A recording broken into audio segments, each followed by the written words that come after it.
Plano de leitura. Igreja Batista da Lagoinha, dia 4 de fevereiro de 2022, ano da vitória. Lucas, capítulo 24, versículo 13 ao 53. Naquele mesmo dia, 2 deles estavam de caminho para uma aldeia chamada Emaús, distante de Jerusalém, 60 estádios, e iam conversando a respeito de todas as coisas sucedidas. Aconteceu que, enquanto conversavam e discutiam, o próprio Jesus se aproximou e ia com eles. Os seus olhos, porém, estavam como que impedidos de o reconhecer. Então lhes perguntou Jesus: que é isso que vos preocupa e de que ides tratando à medida que caminhais? E eles pararam entristecidos. Porém, chamado Cleopas, respondeu dizendo: És o único, porventura, que, tendo estado em Jerusalém, ignoras as ocorrências desses últimos dias? Ele lhes perguntou: quais? E explicaram o que aconteceu a Jesus, o Nazareno, que era varão profeta, poderoso em obras e em palavras, diante de Deus e de todo o povo, e como os principais sacerdotes e as nossas autoridades o entregaram para ser condenado à morte e o crucificaram. Ora, nós esperávamos que fosse ele quem havia de redimir a Israel, mas, depois de tudo isto, é já este o 3º dia desde que tais coisas sucederam.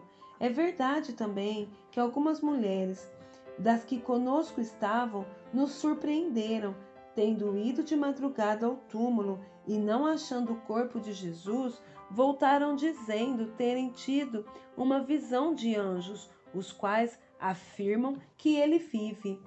De fato, alguns dos nossos foram ao sepulcro e verificaram a exatidão do que disseram as mulheres, mas não ouviram.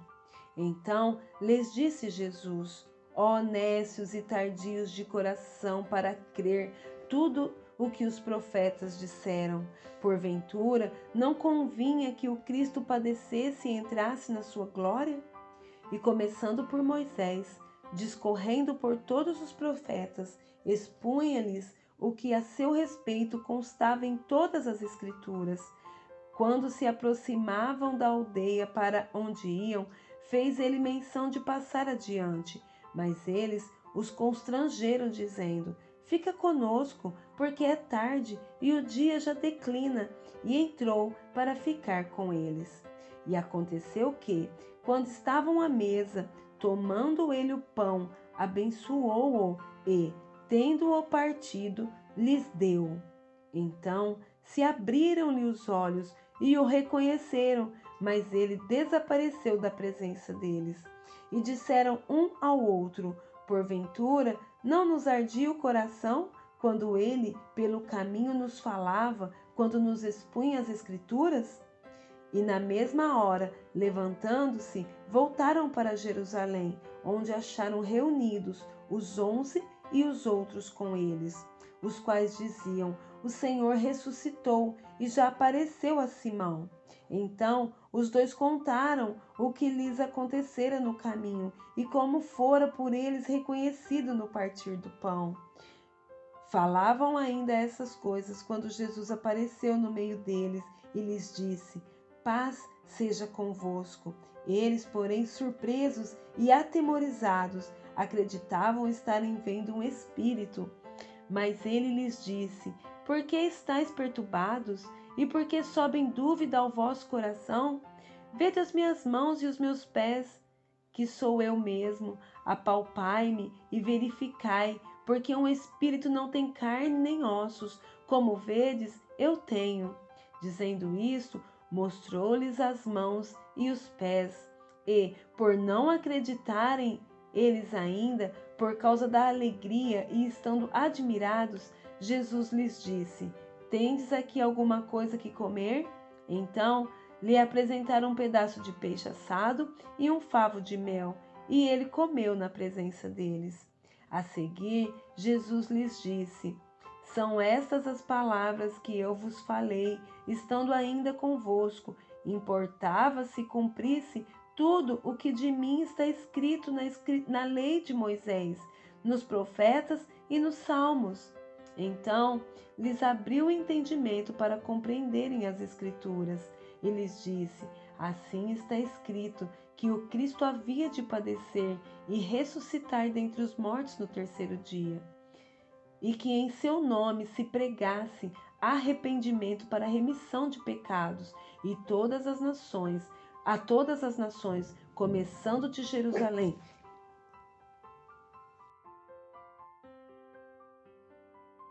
Envio sobre vós a promessa de meu Pai. Permanecei, pois, na cidade, até que do alto sejais revestidos de poder. Então os levou para Betânia e, erguendo as mãos, os abençoou. Aconteceu que, enquanto os abençoava, ia se retirando deles, sendo elevado para o céu. Então eles, adorando-o, voltaram para Jerusalém, tomados de grande júbilo, e estavam sempre no templo, louvando a Deus. Gênesis, capítulo 44. Deu José esta ordem ao mordomo de sua casa: enche de mantimento os sacos que estes homens trouxeram, quando puderem levar, e põe o dinheiro de cada um na boca do saco de mantimento. O meu copo de prata poloás na boca do saco de mantimento do mais novo, com o dinheiro do seu cereal. E assim se fez, segundo José dissera. De manhã, quando já claro, despediram-se estes homens, eles com os seus jumentos. Tendo saído eles da cidade, não se havendo ainda distanciado, disse José ao mordomo de sua casa: levanta-te e segue após esses homens, e alcançando-os, lhes dirás: por que pagaste mal por bem? Não é este o copo em que bebe meu senhor, e por meio do qual faz as suas adivinhações? Procedeste mal no que fizeste. E alcançou-os, e lhes falou essas palavras. Então lhes responderam: por que diz meu senhor tais palavras? Longe estejam teus servos de praticar semelhante coisa. O dinheiro que achamos na boca dos sacos de mantimento, tornamos a trazer-te desde a terra de Canaã. Como, pois, furtaríamos da casa do teu senhor prata ou ouro? Aquele dos teus servos com quem for achado morra, e nós ainda seremos escravos do meu senhor. Então lhes respondeu: seja conforme as vossas palavras. Aquele com quem se achar será meu escravo, porém vós sereis inculpados. E se apressaram, e tendo cada um posto o saco de mantimento em terra, o abriu. O mordomo os examinou, começando do mais velho e acabando no mais novo, e achou-se o copo no saco de mantimento de Benjamim. Então rasgaram as suas vestes e, carregados de novo os jumentos, tornaram à cidade. E chegou Judá com seus irmãos à casa de José. Este ainda estava ali, e prostraram-se em terra diante dele. Disse-lhes José: que é isto que fizeste? Não sabias vós que tal homem como eu é capaz de adivinhar? Então disse Judá: que responderemos a meu senhor? Que falaremos? E como nos justificaremos? Achou Deus a iniquidade de teus servos, eis que somos escravos de meu senhor, tanto nós como aquele em cuja mão se achou o copo. Mas ele disse: longe de mim que eu faça tal coisa. O homem em cuja mão foi achado o copo, este será meu servo. Vós, no entanto, subi em paz para vosso pai. Então Judá se aproximou dele e disse: ah, senhor meu, rogo-te, permite que teu servo diga uma palavra aos ouvidos do meu senhor, e não se acenda a tua ira contra o teu servo, porque tu és como o próprio Faraó. meu senhor perguntou aos seus servos: Tendes pai ou irmão? E respondemos a meu senhor: Temos pai já velho e um filho da sua velhice, o mais novo, cujo irmão é morto, e só ele ficou de sua mãe, e seu pai o ama. Então dissestes a teus servos: Trazei-mo, para que ponha os olhos sobre ele.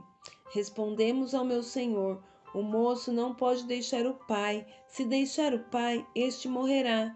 Então disseste a teus servos: Se vosso irmão mais novo não descer convosco, nunca mais me vereis o rosto. Tendo nós subido a teu servo, meu pai, e a ele repetido as palavras de meu senhor, disse nosso pai: Voltai, comprai-nos um pouco de mantimento.